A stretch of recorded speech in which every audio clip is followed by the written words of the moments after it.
I've often wished for a perfect digital notebook, one where I could jot down ideas, turn them into text, and then come back to them later. E-readers are steadily moving in that direction, and in this Kindle Scribe review, I'll show you whether Amazon's digital notebook is pushing us forward or holding us back. I've been using Amazon Kindle Scribe for a few weeks now, and rather than just listing the specs, I'll share my own experience, what I liked, and what had me banging my head against the wall. Let's start with a Kindle Scribe unboxing sequence. Well, you got the device itself, the stylus used for note-taking, a USB-C cable for charging, and a quick start guide.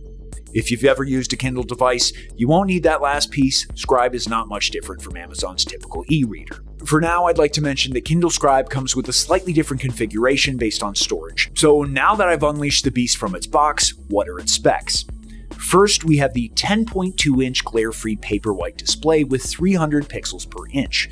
This has been standard for Kindle e-reader devices for a while now, alongside the adjustable front light. I mostly use the auto brightness setting, switching to warm light whenever it became too dark. You can also keep the front light down to save battery.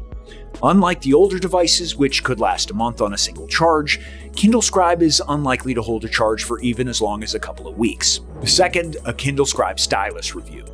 The pen is called premium for a reason. It feels really high-end, and I particularly like its customizable button.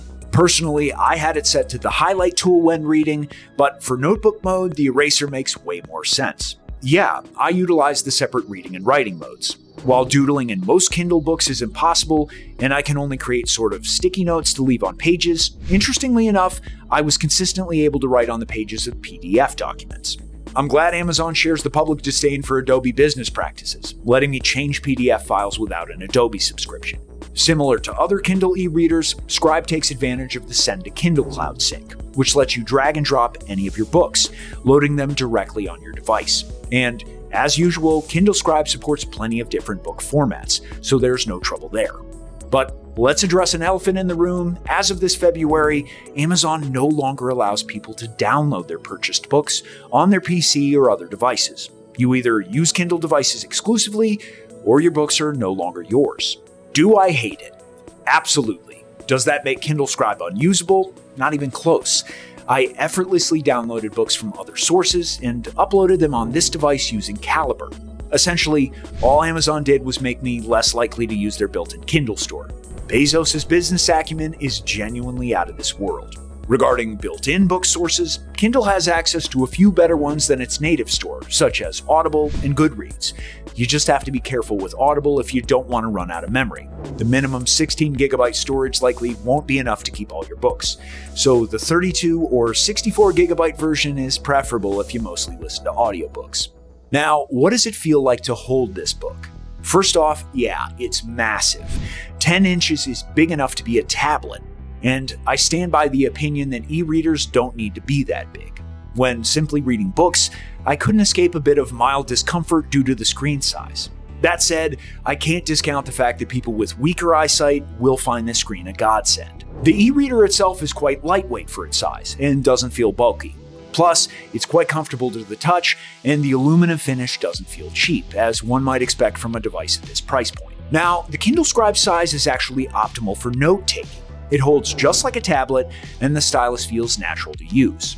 Oh yeah, and there's no need to keep a pocket empty for it. The pen attaches magnetically to the side of the device when not in use. That said, even though it is comfortable to use, I'd argue it's not pleasant to carry long distances. While typical Kindle devices fit in a pocket, with Kindle Scribe, you'll need to use a bag, so carrying it with you everywhere is not that comfortable. But if you're okay with reading and scribbling in the comfort of your armchair, you can get Kindle Scribe through the description link or by scanning this QR code. That's where I got mine, so you know it's the best deal around. But now time to share my personal experiences with it, starting with reading. I won't lie, for all my disdain for Amazon's business practices, Paperwhite is the best thing that ever happened to Kindle. This screen is a pleasure to read from, especially with the warm front light. I didn't feel any extra strain on my eyes, as if I had a classic paper book in my hands the whole time. Of course, Kindle Scribe is a bit more convenient than the classic book experience. It has plenty of font and text size settings. Honestly, this big screen finally makes bigger sizes look natural, and it doesn't make me click through pages once every 15 seconds. Of course, the overall experience is extra nice if you engage with the whole Kindle ecosystem. You can buy new books straight from your device and read them right away. It is quite convenient, but like I mentioned earlier, Amazon gets way too restrictive with the books you buy on your device, so I still recommend exploring alternative book sources. But of course, Kindle Scribe is no longer focused on reading exclusively, so how is note-taking? I have to admit, I still don't get the complete appeal of it. That said, I won't ignore the obvious upsides. Highlighting text is great for saving passages I liked, and being able to pick specific words to look up definitions is also helpful, especially when dealing with older or foreign literature. But I'm guessing most users will probably use dedicated notebook files for scribbling their thoughts. There are quite a few different templates here that I've tried, and nothing takes me back to my school days more than those lined pages. Writing in these notebooks is comfortable enough, especially if you've configured the pen to your liking. Like I mentioned earlier, I found that using the eraser as my shortcut button was most comfortable for me, but I can see other options being useful as well. Now, just having handwritten notes is not enough, and that's why Kindle Scribe can translate all my notes into typed text and even summarize it with the AI. I'll talk about that a bit later.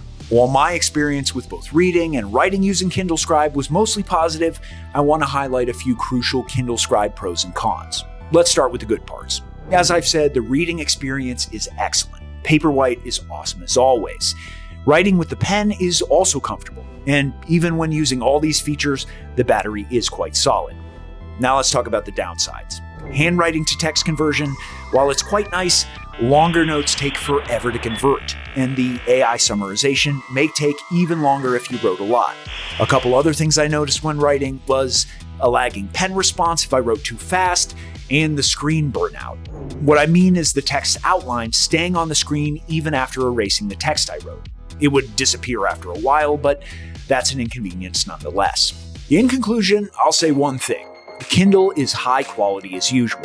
Scribe provides a solid reading experience with plenty of customization and surprisingly pleasant writing experience as well, apart from those few caveats. I personally enjoyed it as an e-reader first and foremost. The Paperwhite screen and long battery life make it great in that regard. But if you're looking for a simple e-reader, Kindle Scribe is too overpriced for that. And I would not recommend it if you don't plan to use the note-taking functionality. I also completely understand if you don't want to give Amazon your money, but it also so happens that getting the best Kindle Scribe competitor, Kobo Elipsa 2e, is most comfortable through Amazon anyway. The curse of convenience. If you'd like to learn more about Kobo Elipsa 2e, check my recent review, and consider using the links in the description below to get either device. Thanks for watching, stay tuned for the inevitable comparison between the two e-readers, and I hope you enjoyed this Kindle Scribe 2025 review.